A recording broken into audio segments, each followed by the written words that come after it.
what you'll hear on Patreon. Now, putting aside the fact that this is mathematically vacuous as a theory of human behavior, if you nonetheless believe in this vacuous theory, then you're going to observe that people mostly don't act like that in any non-vacuous sense.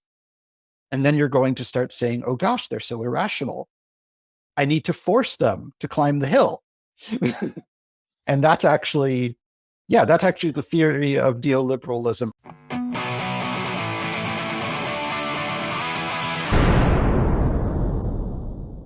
I'm at Vanderbilt University in Nashville, Tennessee.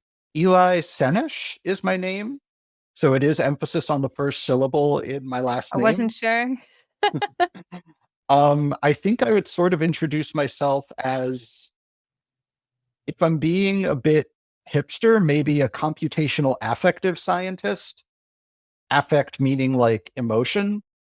Mm-hmm. One of my old co-PIs, Lisa, that's Lisa Feldman Barrett. She used to say, like, if you successfully make it through your PhD, you're sort of founding your own subfield that you're going to work on. And I took that to heart because there's a lot of people who work on affect and emotion. And specifically, often they're linked to a field called neuroeconomics and is unfortunately what it sounds like. Neuroeconomics by Paul J. Zak, 2004. Philosophical Transactions of the Royal Society, Series B. Neuroeconomics is an emerging transdisciplinary field that uses neuroscientific measurement techniques to identify the neural substrates associated with economic decisions. Economics here should be interpreted in the broadest possible sense, as any human or non-human decision process that is made by evaluating alternatives. A classic non-human example is optimal foraging, where, for example, an ungulate must decide when to expend energy to move from the patch of grass it is currently eating to a different location with an uncertain quantity and quality of grass. A human example would be whether to accept a job as a stock analyst at Goldman Sachs for $100,000 per year, but with few future pay increases or advancement, versus a job as a stockbroker for a small company starting at $40,000 per year, but with the potential for much greater income if successful, and the risk of being fired if not. Both of these examples can be expressed mathematically as constrained optimization problems that generate empirically testable predictions. Marx, Classical Economics, and the Problem of Dynamics. Henrik Grossman, first published 1941. Page 10. The fourth period of political economy, after 1848, fell in the time of fully developed class antagonisms, which were clearly visible in the battles of the June days in Paris, when for the first time the workers fought for their own goals. The result was the complete dissolution of the Ricardian school and a turning away from any real theory. Some thinkers abandoned economic theory, replacing it with historical description. Alternatively, economic theory was degraded to a pseudo-theory, in that it completely abandoned the terrain of economic reality to take flight into the higher regions of psychology. What is a computational affective scientist? Sure. So that means someone who's trying to figure out affect, which is emotion. Then there's science, which of course means that you want to be rigorously theoretical and experimental. So on the theoretical side, you probably want to use math. On the experimental side, you're going to want to study real people and real living things. And then computational means that you're going to want to write computer algorithms or computer models of things. Now, this isn't really the sci-fi thing about like you want to simulate a brain or something, because that would be, like simulating something with feelings, if you know it's conscious and have feelings, is like deeply unethical. But actually, I would say that the real meaning of it is sometimes there are math problems you can't solve on pen and paper with a closed form analytical formula. Like there would just be, infinitely many algebraic terms to write down or something, or there would be no formula for them. And it turns out that using, computer simulations, you can often just get really good numerical approximations. So computational is a way of saying, hey, I think that this kind of approximation, like getting close to something but not necessarily accessing its Platonic form, is, maybe a part of what goes on in nature. So, what is this actually used for? So I guess I would say at the extreme translational end, there are people who suggest theories about how certain affective neurotransmitters play a role in mental illness. Then there's also people who suggest how neural computations can play a role in mental illness. So we can get into a bit more detail, but on the very applied end, the idea is to treat diseases by understanding what it is the brain is doing. And let's say if you have an understanding of what it's doing right, of what it means for the brain to be healthy rather than just normal, then you can have a more accurate understanding of how it goes wrong, as opposed to abnormal. So this sounds probably very good to most people. Does it have any connection to the rise of technology as a kind of diagnostic tool, whether as a surveillance diagnostic tool? Is this in the same ballpark? Um, I would say we're sort of the scientific adversaries of that. Oh, that's good. So, I mentioned Lisa Barrett, and she's actually been in court to give testimony saying, hey, you can't actually read someone's emotions off their face, nor off, their perspiration rate, the electrical conductivity of their skin, like all of these things that people try to measure in order to see inside your head and get at what you're really thinking and feeling. None of it works. Like What most about of all the hype about the eye movements and stuff that you could use the camera on a mobile phone to track people's eye movements and So there might be something to that, but if there is, it's because you're just observing motor movements. Like the eyes are just, they're motor movements. So it's a bit akin to saying you can catch Parkinson's early by seeing that someone has a tremor. right. Like if you see the eyes developing something like a tremor, because there are these very finely controlled muscles, then okay, maybe someone is developing, neurodegenerative illness like Parkinson's or something. Schizophrenia, I know that people always want to apply these things to schizophrenia because it's sort of, it's the final boss of mental illnesses. But the problem is that when we examine the brains of people with schizophrenia, there may be 5 different things that we're calling schizophrenia. So a big theme of the work that I've done and will be doing is trying to take apart these labels and categories that we keep slotting things into and say, what are the underlying mechanisms? Because only by understanding things in terms of their underlying mechanisms can we actually do better than just socially constructing a category and sticking someone in it when we want to patientize them. Right.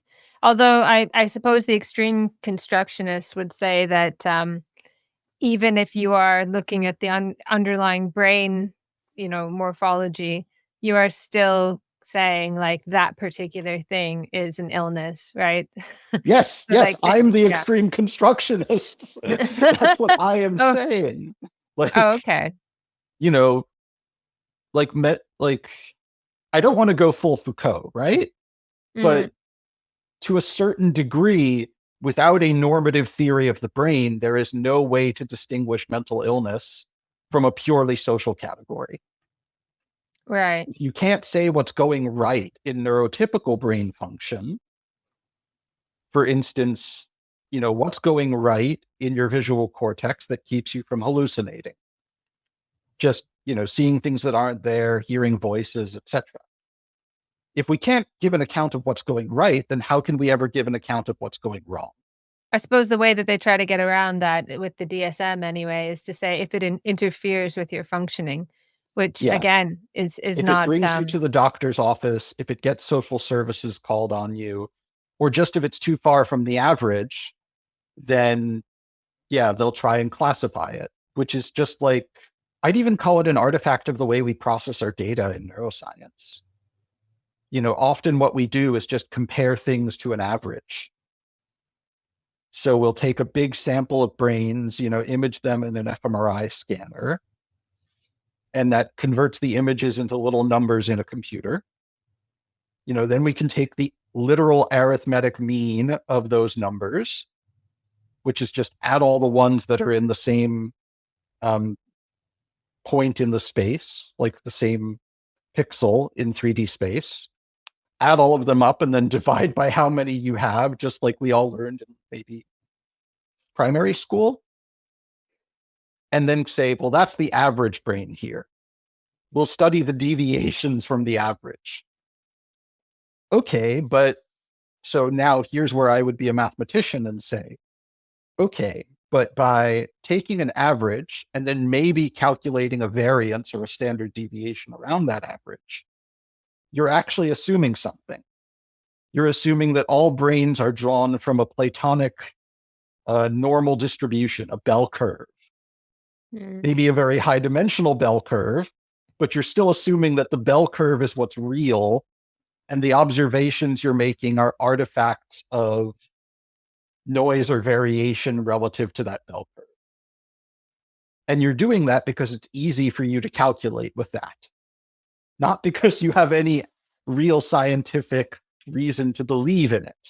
And of course, I mean, this makes sense in terms of, looking at the sort of medicalization of everyday life, where as soon as you start to construct these averages and these norms, then people will start to say, well, make me normal, right? But the norm is constructed from all of the data. So you can't, once you sort of make everybody the norm, you create new outliers and so on and so forth. It's not really possible to kind of make somebody normal, because normal is a statement about variation. Like, normal is just the average of all the variation. It doesn't tell you anything necessarily about what's generating the variation, which could be, for instance, let's be a little Marxist and say material conditions. Maybe someone with 3 jobs who was beaten as a child has a different neurotype than someone with 1 job as a tenured professor at Harvard who had a lovely, safe childhood. Maybe those people have 2 different neurotypes for reasons that aren't about Gaussian noise, aren't about white noise. It's actually about just differences in their life histories. Maybe the person who has 3 jobs and a bad childhood is in some way rational, because like their neurotype is the rational thing that ought to develop in their circumstances. And it would be strange if it wasn't, right? So, sometimes a lot is made of neuroscience because it seems to offer this kind of this truth, this like, well, how do I know what's really happening? Can I trust how someone answers a survey, or can I trust how someone answers an interview? And they think like, if we could just get directly in, then we will get at the truth. So it becomes a stand-in for truth. I always think about this with the free hug signs. You ever see people out on the street where they're like, free hugs, and they're hugging people, and they're like, because hugs release endorphins. It's not like it's a an explosion of endorphins in your head, like cause and effect. No, you must interpret this situation as the kind of thing that is nice and lovely in a culture in which hugging is nice and lovely. And usually that person that you are hugging is nice and lovely. Whereas if a fucking person that I hate and smells really bad comes up and hugs me, I'm not going to get a magical like burst of endorphins. I'm going to feel really gross. And so all you're really doing a lot of the time is saying something is happening in my brain when I enjoy something. Wow, thank you. That's great. What did you expect to Right. find? And if you were a materialist, if you think we're actually made of meat and not an immaterial ghostly soul, looking at you, Descartes, then of course something's happening when you feel something. The question is what and why. And as it turns out, when we try to actually rigorously investigate the neuroscience and not just go with, this is being very flippant, but I will say it, not just go with, dead white men theories from the 19th century, then it turns out that a lot of what's happening in your brain is caused by what's happening in your body and what's happening in your environment. You're always a situated being embedded in an environment and, embodied in everything that goes on below the neck. That's always how it's been. Like, if you think you're a real person with a real subjectivity, congratulations, you're smarter than, most of cognitive science and neuroscience. Just one more example of this. I was listening to CBC radio years and years and years ago, or maybe it was BBC, but anyways, it was a show about being tone deaf. The following program was first broadcast in 2011. 1, 2, 3. That, I'm afraid, is me, and my first ever singing lesson with my supernaturally patient singing coach, Heather Meyer Thomas. Unfortunately for you, and for me, there will be much more of that later. My name is Satnam Sangera. I'm a writer and journalist, and I have lived my whole life firmly believing I am tone deaf. But am I? 15% of us say we are, but is this a condition we are born with, which leaves us with no hope of ever holding a tune, or are we just bad singers? And if our tunelessness is a biological matter, is there anything that could be done to retune our brains? So what we found was that when you compare tone-deaf individuals with matched controls, people who are tone-deaf have smaller or even absent branch of the arcuate fasciculus, which is a major highway of white matter that connects the endpoints of gray matter that are responsible for auditory perception and sound production, respectively. So these connections are smaller, maybe even absent in tone-deaf individuals. What if my brain just doesn't have the right connection to be able to make me sing? Is that it? Would that mean I'd never be able to hold a tune? Psyche Louis again. There are a lot of studies now showing that the brain can change given enough practice. And we know that with different studies on musical training and with juggling and with taxi cab drivers and so on, that if you really exercise a part of the brain a lot, then that actually changes the white matter and gray matter of the relevant region. And I was like, congratulations, you just said that you can learn music. They had to go on this huge quest to finally come back to the point of saying things can be learned. But it became this sort of mystification, right? Mm-hmm. Like, oh, look, in my brain, I'm not recognizing these tones, ergo that's some kind of truth. It amazes me. I think, I don't know, just as a sociologist, I think, the socialization process is so important. And I have a background in anthropology. And like human variation is so huge. This notion that you could find the truth of being human within the brain itself, it's extraordinarily one-sided. Right. Like most of what you're going to find in someone's brain is what was put there by their life experience. Really evolution builds in the capacity for plasticity and the capacity for learning and development to match your environment. Like this is why we are quote unquote smarter beings than, say, the macaque monkeys that I study here at Vanderbilt, because our behavior is less stereotyped and relies more on learning and development. This is why we have civilization. That's exactly it. Like that's the only reason why human beings still exist today. We're utterly useless. We haven't got decent nails or anything. It's our ability to learn and adapt to our environments. And actually, so speaking of learning, like let's bring in the computational bit a little. One of the interesting things that computer science has taught the field of neuroscience is that a lot of these a priori theories based on, so to speak, someone's intuitions about what it means to think or to feel are just totally unworkable in the real world. So the history of the field of artificial intelligence starts with a little prehistory where cybernetics develops at the end of, roughly the end of World War II and into the early post-war era. Then due to academic politics, it gets displaced. People come in with quote unquote artificial intelligence, and they say, we'll have machine vision solved by the end of the summer with these methods based on, symbolic logic. So like the stuff they teach in, I think in some high schools, in most analytical philosophy programs, like the stuff with the upside down A and the backwards E. For all there exists, blah, blah, blah, X, P of X, like all this funny math notation. And I'm calling it funny math notation because that research program completely burned itself out by the 80s. Total failure.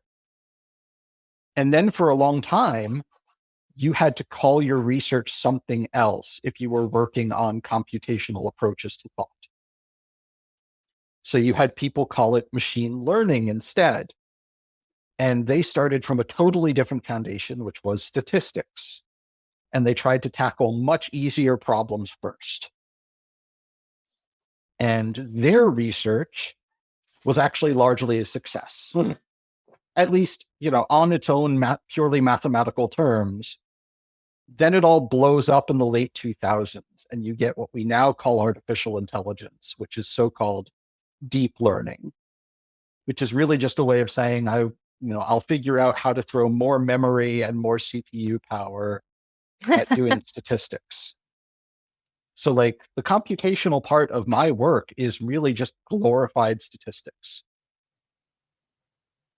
Like take things from classical, I think we call it Bayesian statistics, and do them with much more resources in a computer. And that's pretty much it. And that's given us all of these successes. And unfortunately, because it's been so successful, everyone now wants to sort of reimpose the classical conceptual frameworks on top. So they'll take something that finds statistical patterns in a lot of data, and then they'll stick a sort of output onto it that says, I want you to tell me which of the 6 categories of emotion this face belongs to. Who said there were 6? Who said there were 6? Well, okay, a very old theory of emotion that is in psychology now considered. I don't think anyone in affective psychology or affective science thinks it's entirely true anymore, but it's still a common element of conversation. Well, the computational people, they didn't work with any, affective scientists in grad school. They don't know that.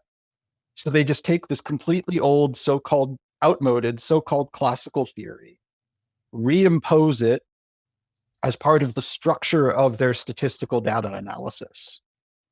And then they turn the crank and they get an answer.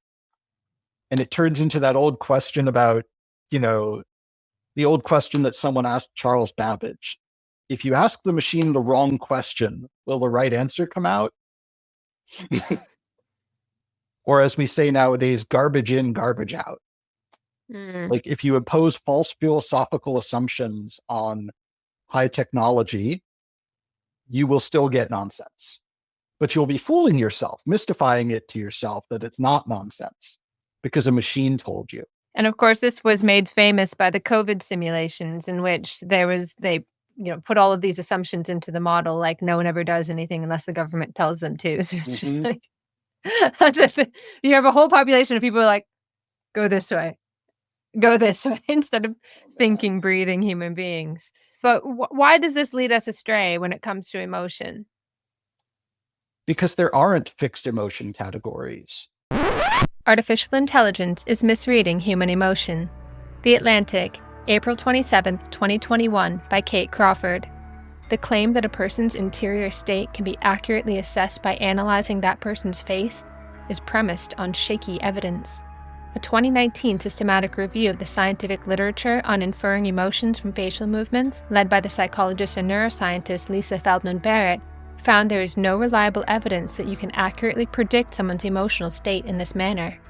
It is not possible to confidently infer happiness from a smile, anger from a scowl, or sadness from a frown, as much of current technology tries to do when applying what are mistakenly believed to be the scientific facts, the study concludes.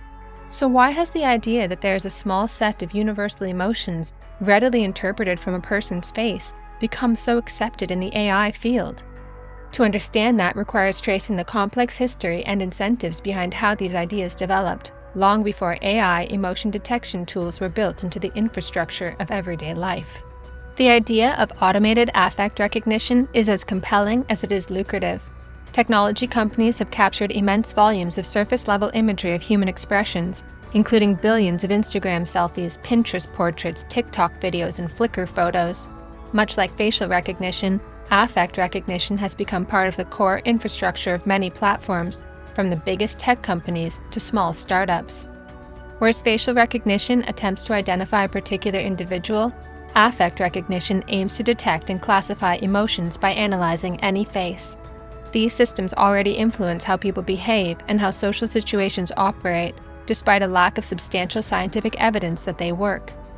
Automated affect detection systems are now widely deployed, particularly in hiring.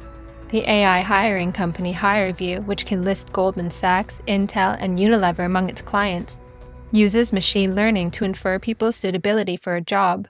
The psychologist and neuroscientist Lisa Feldman Barrett puts it bluntly: companies can say whatever they want, but the data are clear.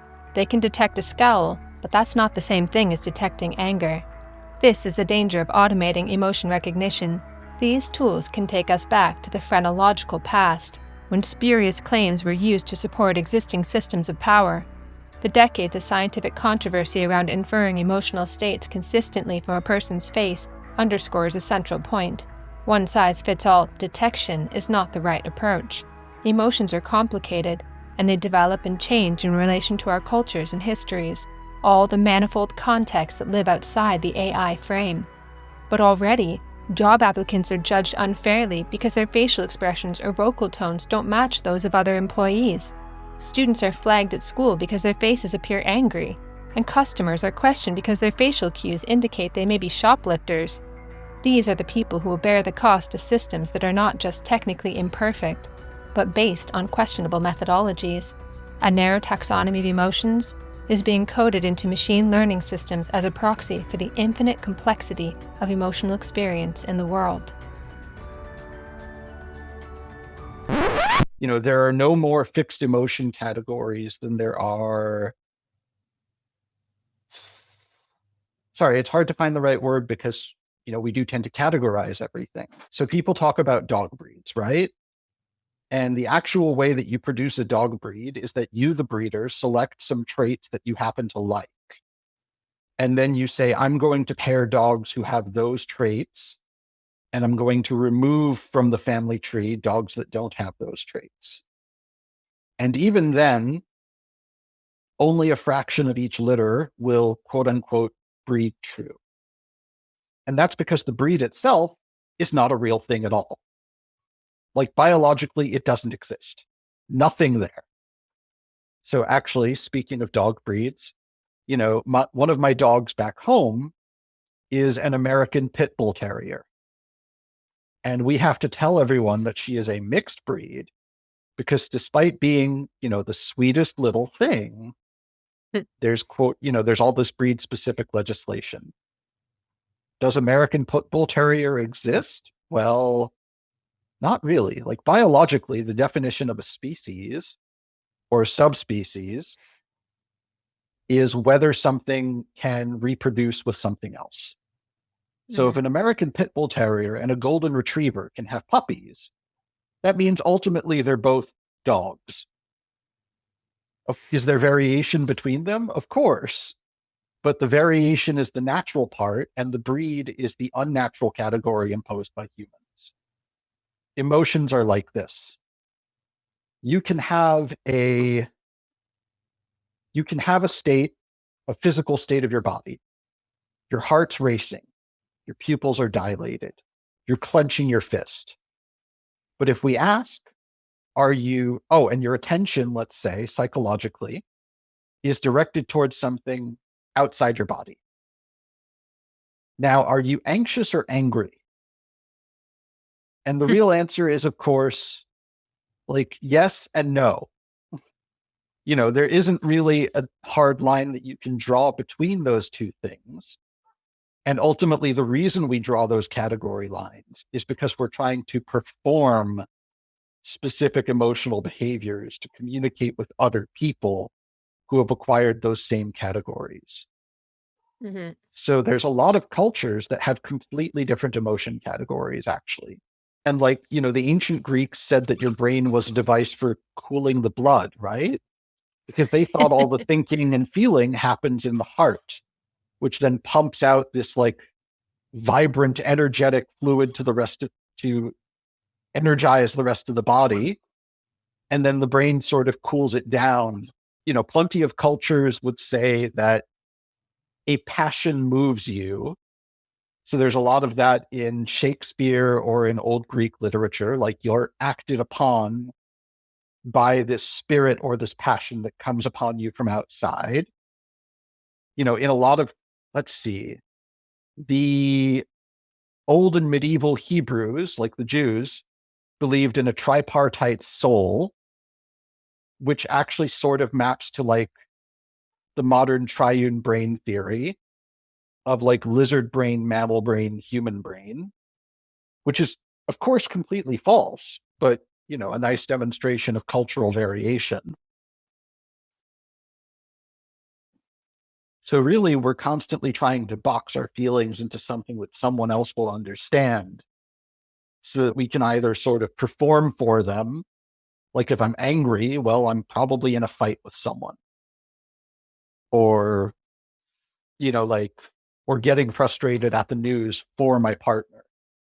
If no one's there, what's the point of, if no one's there to see you being angry, are you really angry? Probably not. You're probably some other more complicated thing. Part of the reason why this matters is because, well, for me, I think anyway, and tell me if you disagree, but I think this matters because something has happened where emotion increasingly is centered in public life, where in questioning the Enlightenment emphasis on reason and how that was exclusionary and so on, people began to make a case to allow emotion in. And you see this in kind of cheesy, embarrassing ways in mainstream politics when they're like, oh, if only more women were in politics, it would bring in more feeling and warmth and all these sort of stereotyped, highly insulting ways. But it also comes in where people, they start to say, there is no truth. Everything is socially constructed. And then but they will do this sort of ontological gerrymandering where they say like all of these things that I don't like, they're social constructions, but they need an anchor for truth still. They need something to be real. And so in that way, constructions of emotion become reified. They become there. They are made real and they become a new anchor for meaning and truth. So I feel this way. And how could you question my feelings about it? But only, of course, some emotion. So like, I feel this way, ergo, this is my truth. But if you're like a man and you feel like a strong sexual passion inappropriately, that is not a truth. That is, you may take that elsewhere, good sir. But there's this emotion strikes me as a very, very poor replacement for reason as something that we can base a politics on. I would actually, I'm sorry, but I am going to, be my advisor's advisee and say that's another false dichotomy. Like the actual philosophical fault for all this, I would say rests with like David Hume. He pretty much laid down this rule that everyone likes to quote, like they're a bunch of sophomores in college, saying you can't reason from an is to an ought. And then everyone pretty much goes forward for the next several centuries, and they develop what's called, I think, moral philosophy. And it's all about, moral philosophy is a field that's more like mathematics. It's about working out the consequences of certain fixed assumptions, fixed and disembodied assumptions.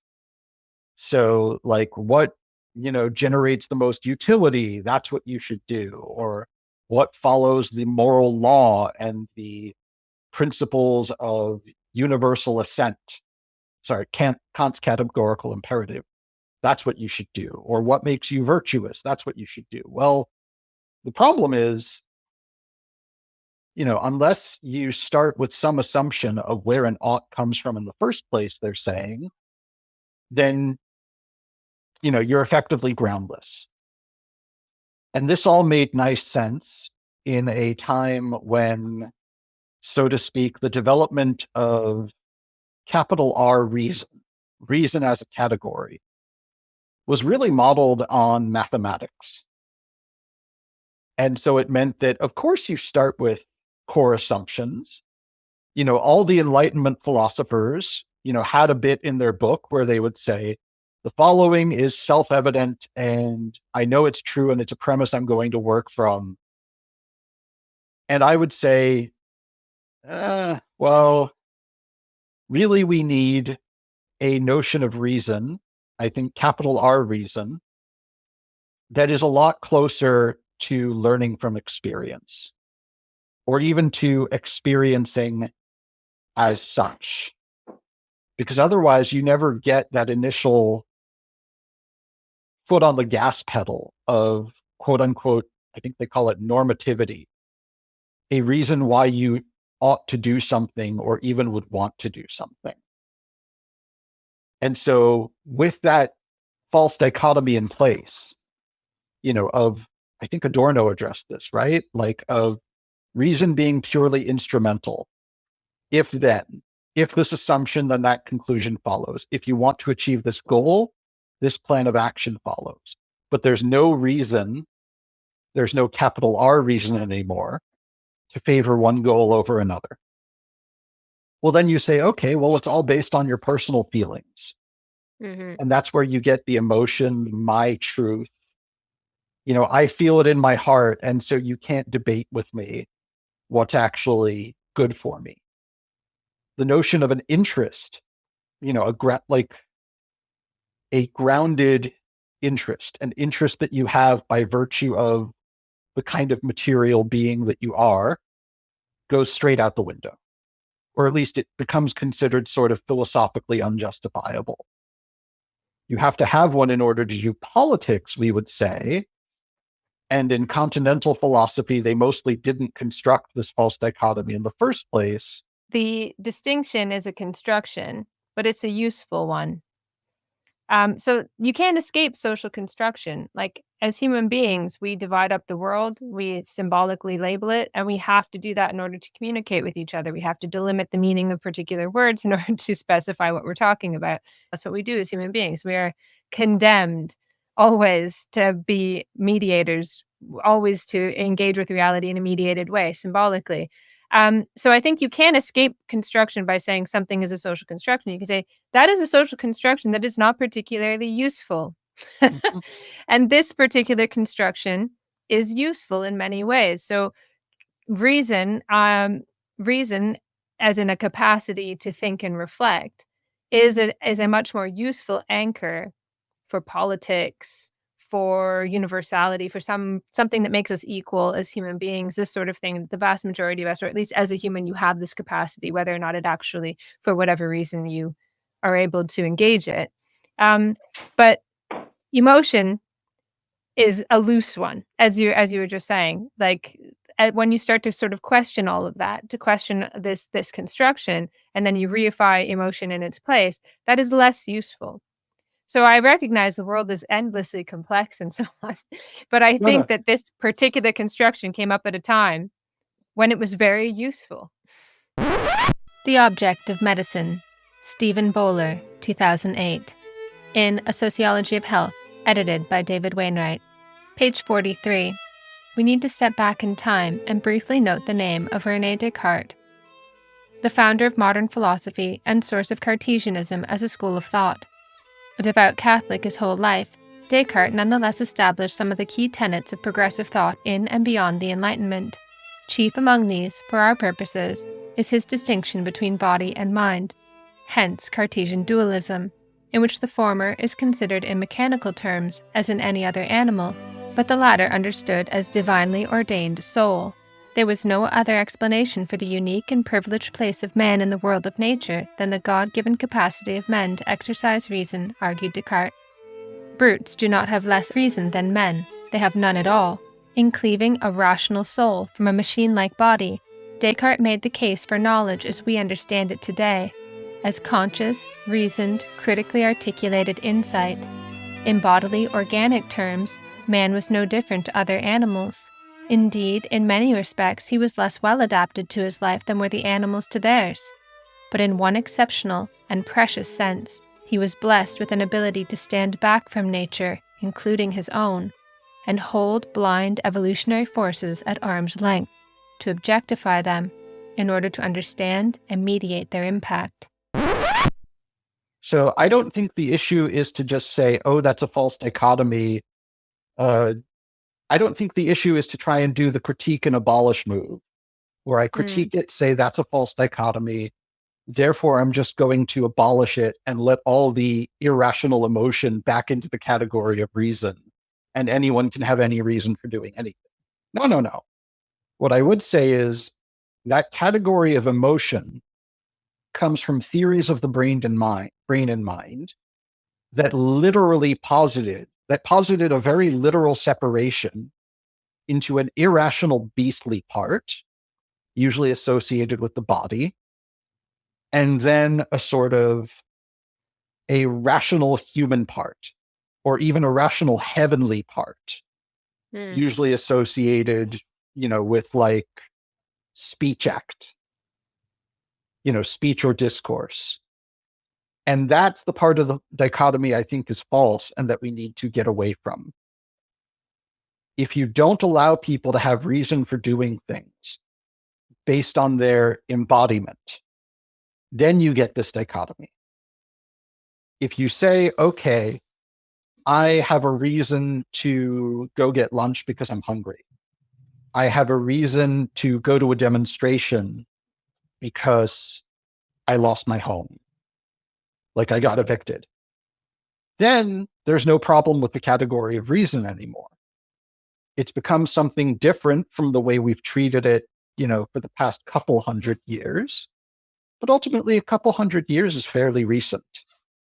And, like, inshallah, God willing, there's going to be another couple hundred years and then another couple hundred after that.